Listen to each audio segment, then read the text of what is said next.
गांव टमकोलपुर में बाबा जी को सबसे बेहतरीन बावर्ची माना जाता था। उनकी खिचड़ी, दाल, हलवा और पराठों के किस्से दूर दूर तक मशहूर थे। गांव के हर बच्चे को बाबा जी के हाथ का खाना इतना पसंद था कि जब भी किसी के घर दावत होती, सब यही कहते, बाबा जी को बुला लो, वही पकाएंगे।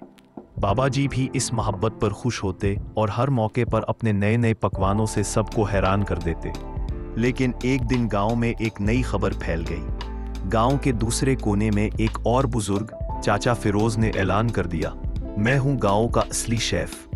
बाबा जी के खाने पुराने जमाने के हैं, आओ देखो मेरे हाथ के खाने में क्या कमाल है।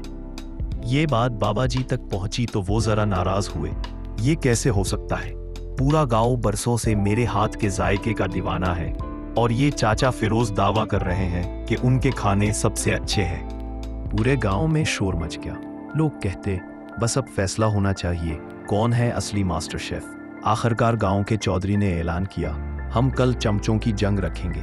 दोनों बावर्ची खाना बनाएंगे, गांव वाले चखेंगे और फैसला करेंगे कि सबसे अच्छा पकवान किसका है। ये सुनकर बाबा जी ने अपनी दाढ़ी खजाई और कहा, ठीक है, मैं भी दिखाता हूँ अपनी जादूगरी। अगले दिन सुबह सवेरे ही दोनों बावर्ची मैदान में पहुंच गए। एक तरफ बाबा जी अपनी देगें और चमच लिए तैयार खड़े थे, दूसरी तरफ चाचा फिरोज अपने बड़े बड़े बर्तनों के साथ आए। गांव वाले सब जमा हो गए, बच्चे तालियां बजा रहे थे और खवातीन भी इतनी ही दिलचस्पी से देख रही थी। बाबा जी ने ऐलान किया, मैं आज बनाऊंगा अपनी मशहूर खिचड़ी, साथ दूंगा हलवे का। चाचा फिरोज ने भी हंस कर कहा, मैं बनाऊंगा मसालेदार नरगसी कोफ्ते और चटपटी चटनी। मैदान में खुशबुएं फैलने लगी, दोनों तरफ से चमचों की आवाजें आने लगी। कभी हांडी में कुछ चिड़चिड़ाता, कभी देग से भाप निकलती। बच्चे भाग भाग कर देखते और खुशी से चीखते। बाबा जी ने अपनी खिचड़ी में इतनी घी डाली कि चम्मच खड़ा हो गया। बच्चे हंसने लगे, बाबा जी ये तो खिचड़ी कम और घी का तालाब ज्यादा लग रही है। बाबा जी ने कहा, बेटा जायका देखना, बातें ना बनाओ। इधर चाचा फिरोज ने इतने मिर्च डाल दिए कि करीब खड़े लोगों की आंखों में आंसू आ गए।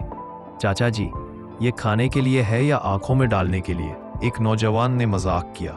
चाचा फिरोज ने मुस्कुरा कर कहा, असल जायका तेज ही होता है। जब खाने तैयार हुए तो गांव वालों ने चखना शुरू किया। पहले सबने बाबा जी की खिचड़ी खाई, मजेदार, वाह कमाल, मगर घी कुछ ज्यादा है। फिर सबने चाचा फिरोज के कोफ्ते चखे, उफ कितना तेज है। हाँ, जुबान जल गई, लेकिन मजा भी आया। गांव वाले सर जोड़कर बैठ गए कि किसको जीता हुआ माना जाए।